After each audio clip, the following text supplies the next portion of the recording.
자, 오늘 본문은 바울이 1차 선교 여행을 마치고 다시 이제 2차 선교 여행 여정을 바울과 신라가 함께 시작합니다. 그리고 이제 2차 선교 여행을 시작하면서 1차 선교 여행 때 복음을 전했던 더베와 루스드라로 갑니다.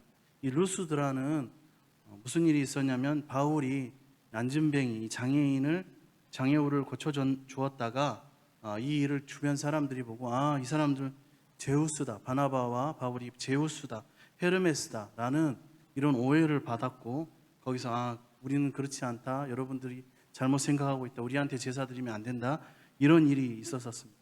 또 유대인들의 선동에 의해서 돌에 맞아 죽을 뻔한 곳이 바로 그곳입니다.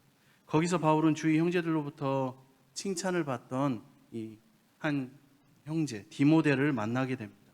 이 디모데의 어머니는 유대인이었고 아버지가 헬라인이었습니다. 그렇기 때문에 바울은 그에게 할례를 받게 합니다. 그리고 계속해서 여러 성으로 다니면서 예루살렘의 사도회의에서 결정된 내용과 사항을 알려줍니다. 그 내용은 이방인이 구원받는 조건에 유대인들과 같이 할례를 꼭 받아야 한다는 조항이 포함되지 않는다라는 것을 가르쳐 주었습니다. 그렇게 성도들의 믿음이 성장하고 교회도 부흥하기 시작했습니다.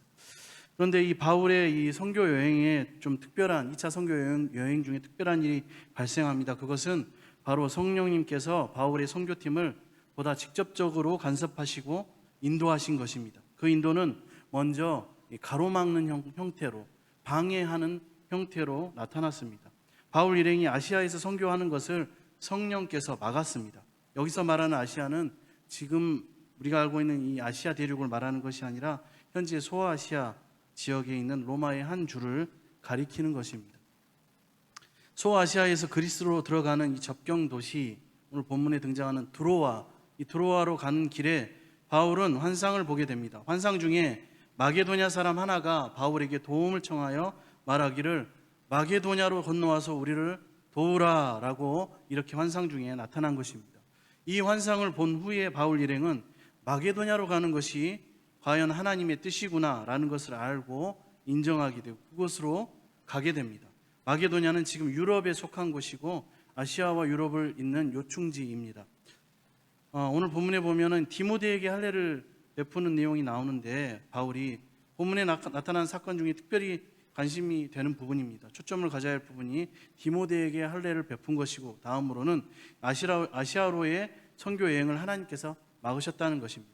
먼저 디모데에게 할례 베푼 사건을 살펴보겠습니다. 바울은 근본적으로 할례가 구원에 필요하다고 생각하지 않았습니다. 그래서 그는 유대로부터 왔다고 하는 거짓 교사들이 안디옥 교회 성도들에게 할례를 받아야 한다고 주장했을 때 그들과 논쟁을 벌였던 것입니다. 그리고 예루살렘까지 가서 할례 없이도 이방 선교가 잘 진행되었다라는 것을 보고하였습니다.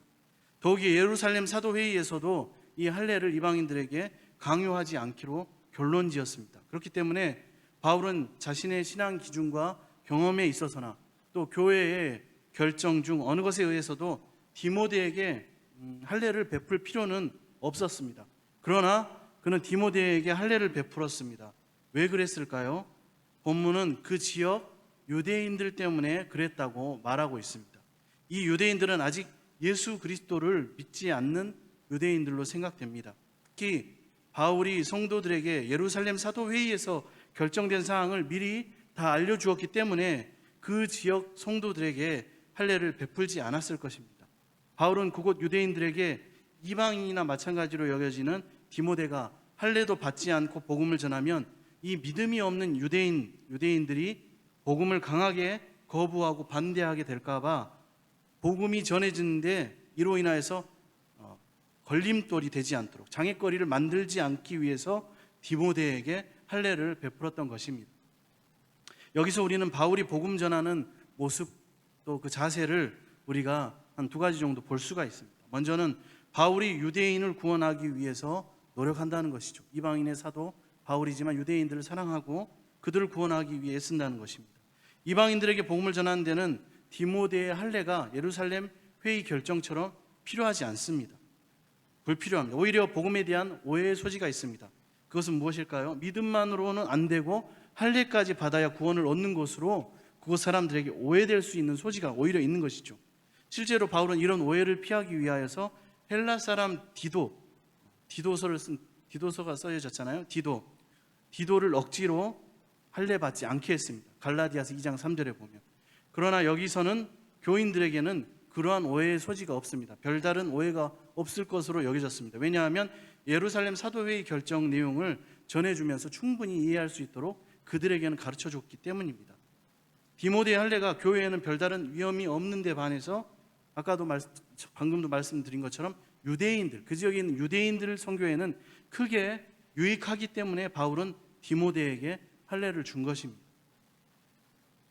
다음으로 바울은 이 복음을 전하기 위해서 자신의 외형적인 모습을 변형시켜 가면서까지 애쓰는 그런 모습을 보여줍니다. 이것은 바울이 가지는 기본적인 선교의 자세입니다.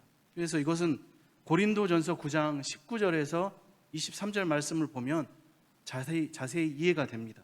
9장 19절에서 23절 말씀을 함께 읽겠습니다.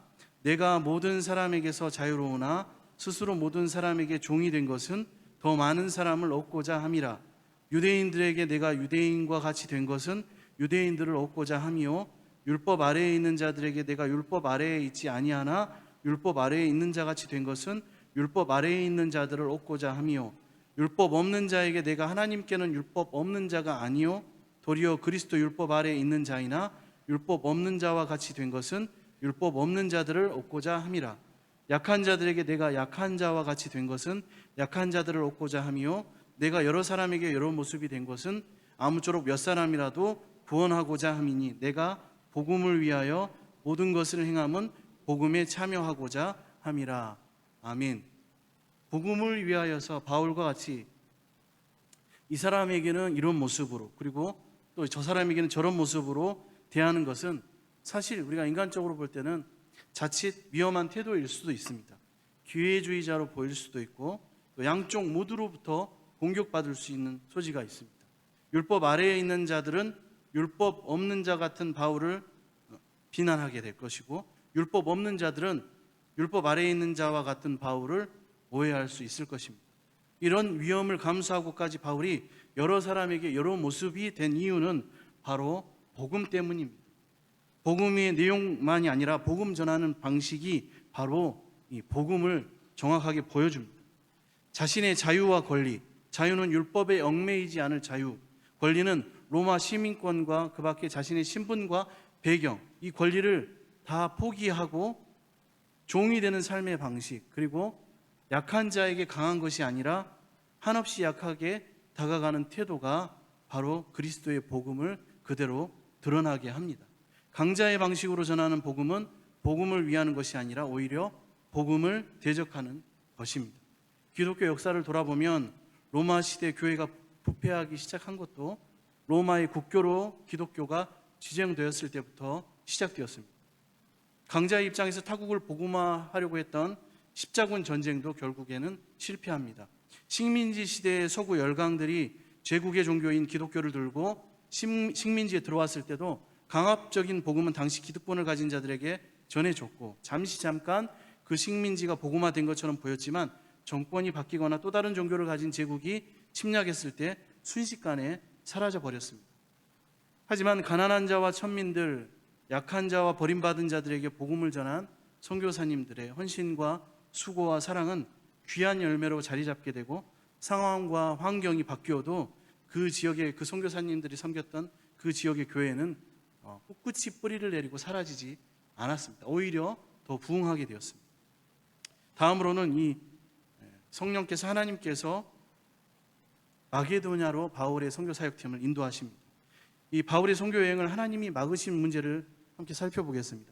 하나님의 복음을 전하는 것은 분명히 하나님의 관점과 입장에서 볼 때도 기뻐하시는 일인데 하나님은 아시아 전도를 막으셨습니다. 왜 아시아 선교를 막으셨을까요? 복음 전파의 방향을 하나님께서 더 올바른 방향으로 바로잡아 주시기 위해서였습니다. 하나님은 바울 일행의 선교 활동을 바른 길로 인도하시기 위해서 바울의 현재 선교 활동과 계획을 가로막으셨던 것입니다. 우리도 정말 하나님을 사랑하고 또 하나님을 사랑하고 갈급한 심령으로 주님을 의지하고 섬기는데도 불구하고 우리가 어려움을 겪을 때가 있습니다. 하지만 그런 일이 생기는 이유 중 하나는 바로 하나님께서 더 좋은 길로 인도하시기 위해서입니다. 개인적인 일이 됐든 교회 공동체가 됐든 나라와 민족에 관한 일이 됐든 분명히 그렇게 인도하신다는 것이죠. 우리가 하나님의 사역을 할 때 일이 막힌다고 쉽게 좌절하고 주저앉고 낙심하지 말아야 합니다. 그리고 하나님의 인도하심을 그곳에서 다시 발견하기 위해서 다시 일어나야 하고 또 달려가기 위해서 노력해야 합니다. 이러한 모습은 역사를 돌아봐도 많이 있죠. 순교자가 많아지면 사람들은 또 핍박하는 자들은 성도가 줄어들 것으로 생각했지만 믿는 자가 더 많아졌고 신앙이 순수해지고 신앙의 열정이 뜨겁게 타오르게 됩니다. 초대교회 로마에 박해가 있었지만 그 박해를 이기고 기독교는 로마의 국교가 됩니다. 일제시대에 우리나라에도 기독교에 박해가 있었지만 그에 대한 저항과 또 신앙의 열정으로 복음이 더욱더 강하게 전파가 됐습니다. 박해로 인해 흩어진 자들이 복음을 전하는 것이 때로는 자의가 아닐 수 있지만 자신의 의지가 아닐 수 있지만 열방의 선교는 그렇게 하나님의 선교로 하나님의 뜻으로 이루어지는 것입니다. 그것이 바로 하나님의 섭리와 역사입니다. 개인적으로도 마찬가지입니다. 분명히 하나님의 원하는 사명을 가지고 섬김과 헌신을 감당함에도 불구하고 개인적으로 어려운 일들이 닥칠 때가 있습니다. 우리 가정에도 그런 일들이 있을 때가 있죠. 가정과 진로와 현실의 어려움들, 여러 가지 질병에 관한 문제들, 그 밖에 문제들이 있을 수 있죠. 그 안에도 하지만 나를 향한, 우리를 향한 하나님의 섭리와 계획이 있다는 것입니다. 우리 교회 공동체를 볼 때도 순간 또 잠깐 주춤할 수 있고 어려움을 겪을 수 있지만 하나님이 섭리하셔서 그 일이 걸림돌과 같이 보였지만 디딤돌이 되어서 다시 우리 교회가 발돋움하고 부흥에 가는 길이 될 수 있다는 것입니다. 하나님께서는 그렇게 섭리하시고 역사하신다는 것입니다. 우리가 사도행전을 읽을 때는 바울의 선교 활동이 막힌 것이 하나님의 인도하심이었음을 쉽게 알 수 있습니다. 왜 그렇습니까? 사도행전 저자가 그 이유를 잘 설명해 주기 때문에, 우리가 읽기 때문에 쉽게 이해할 수 있습니다. 그러나 막상 우리가 어려움을 겪을 때는 그 방해와 걸림돌이, 그 가로막힘이 하나님의 인도하심이라는 것을 깨닫기가 때로는 쉽지가 않습니다. 왜냐하면 성경에서 읽을 때와 그것이 내 일일 때와는 전혀 다른 문제이기 때문에 그렇습니다. 그것은 내가 지금 당장 겪고 있는 현실이기 때문에 그렇습니다. 하지만 그때 하나님의 인도하심이 시작된다는 것을 우리에게 알려주시기 위해서 하나님의 인도하심을 인식하고 믿어야 한다는 것을 반드시 깨달아라고 오늘 우리에게 이 말씀을 해주시고 허락하시는 것입니다. 우리는 사도행전을 읽으면서 바울의 선교 과정을 보면서 그런 하나님의 섭리를 잘 익혀두어야 합니다. 내 안에 제대로 각인시켜둬야 합니다. 그렇게 되면 우리 자신이 하나님의 일을 감당하고 살아가는 동안에 그러한 어려움이 나의 어려움이 될 때, 그러한 방해가 나의 방해가 될 때, 그런 걸림돌이 나의 걸림돌이 되었을 때 성령님이 내 마음에 주시는 감동으로, 그리고 예배와 말씀을 통해서 주시는 하나님의 감동하심으로, 그리고 교역자를 통해서 해주시는 공고를 통해서 우리는 우리를 인도하시는 하나님의 역사를, 섭리를, 계획을 조금이라도 더 많이 깨달을 수 있습니다. 그러면 왜 하나님은 굳이 방해하시면서까지 선교의 방향을 잡아주셔야 했을까요? 아시아에서도 전하고 또 마게도냐에서도 전하게 하실 수는 없었을까요? 라는 의문이 생깁니다. 물론 하나님께서는 능력이 많으신 분이시기 때문에, 전능하신 분이시기 때문에 못하실 일이 없습니다. 하지만 우리가 잘 아는 것처럼 하나님은 우리가 하나님의 동역자로 세워지기를 원하십니다.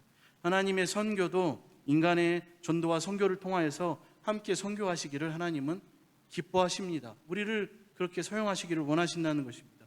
그렇기 때문에 복음이 전해지는 것이 때로는 더뎌 보일지라도, 늦어 보일지라도 시간과 공간에 제한이 있는 저와 여러분, 우리를 적절한 시간과 공간으로 가장 알맞게 효과적으로 하나님의 선교를 이룰 수 있도록 인도하시는 것입니다.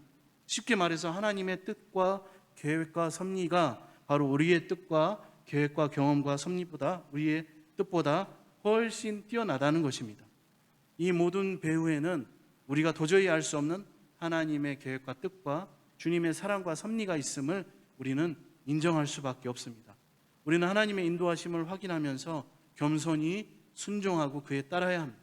그렇게 해야 하나님이 원하시는 열매를 우리가 맺을 수 있습니다. 여기서 바울이 환상을 보고 하나님의 선교 계획을 깨달은 것은 하나님께서 우리에게 당신의 뜻을 계시하는 구체적인 방법 중에 하나를 보여주는 것입니다. 본문에서 처음에는 성령이 막으신다 하고 다음번에는 예수의 영이 허락하지 않으신다 했습니다. 그리고 환상을 본 후에는 바울 일행은 그 환상이 하나님께서 그들의 선교 방향을 잡아주신 것이라고 믿고 인정합니다. 이렇게 본문은 선교를 인도하시는 분이 성령, 예수의 영, 하나님이라고 분명히 말씀하고 있습니다. 바로 선교 사역을 이끌어 가시는 분은 우리가 감당하고 감당해야 할 선교에 참여하시고 관여하시는 삼위일체 하나님의 모습임을 여실히 보여주고 계십니다. 우리는 오늘 말씀을 통해서 복음을 전하기 위해서 율법이나 규정이나 나의 신앙 주장이나 나의 경험이나 나의 뜻에 매이지 않고 복음이 왜곡되지 않는 선에서 최선을 다하는 바울의 모습을 볼 수 있습니다. 그리고 우리는 우리의 사역이 막힐 때에도 그 속에서 역사하시고 바른 길로 인도하시는 하나님의 섭리를 깨달을 수 있습니다. 그리고 우리는 그 일들을 맞이할 때 깨달아야 합니다. 모든 것을 하시는 하나님께서 그런 막으심과 인도하심을 통해서 바로 하나님의 뜻을 또 하나님의 선교를 더욱 위대하게 우리와 함께 이루어 가실 것입니다. 이 하나님의 사역과 인도하시는 성령님을 만나려면 어떻게 해야 할까요? 그냥 앉아만 있어야 할까요? 아니면 그냥 나만을 위해서 살아가야 할까요? 아니면 그냥 썬데이 크리스찬처럼 예배 주일에 한 번 드리고 그냥 살아가는 삶이 되어야 할까요? 아닙니다. 저와 여러분 우리는 이러한 하나님의 인도하심과 역사하심을 만나려면 하나님의 선교에 함께 열심으로 동참해야 합니다. 초대교회에서 시작한 복음은 안디옥 교회와 사도 바울의 선교 사역을 지나서 바로 오늘 아시아의 대한민국, 우리 조국, 이 지역까지 이루게 되었습니다. 예수님은 오늘 우리에게 요청하십니다. 열방의 복음을 전하고 그들로 제자를 삼으라. 우리가 믿는 주님의 명령이고 유업입니다. 말씀에 순종한 바울이 걸어간 그 길, 그 선교 사역을 우리도 감당할 때 바울이 경험한 그 놀라운 은혜와 열매가 바로 하나님 앞에 우리의 열매가 될 줄로, 또 우리 군산 동북교회의 열매가 될 줄로 믿고 확신합니다. 이런 삶을 살아가는 저와 여러분이 되기를 축복합니다. 기도하겠습니다. 사랑의 주님, 오늘 말씀을 통하여 선교 사역을 이끌어 가시는 하나님을 알게 하시니 감사를 드립니다. 그 놀라운 섭리와 역사를 믿게 하시고 사도 바울의 경험이 오늘을 살아가는 나의 경험이 되게 하여 주옵소서. 우리가 하나님의 일을 감당할 때 하나님께서 우리의 일을 책임지실 것을 믿습니다. 하나님의 선교 사역에 동참할 때 하나님의 나의 삶과 나에게 맡겨주신 사역을 끝까지 책임지실 것을 믿습니다. 그리고 열매 맺게 하실 것을 믿습니다. 감사드리며 예수님의 이름으로 기도드립니다. 아멘.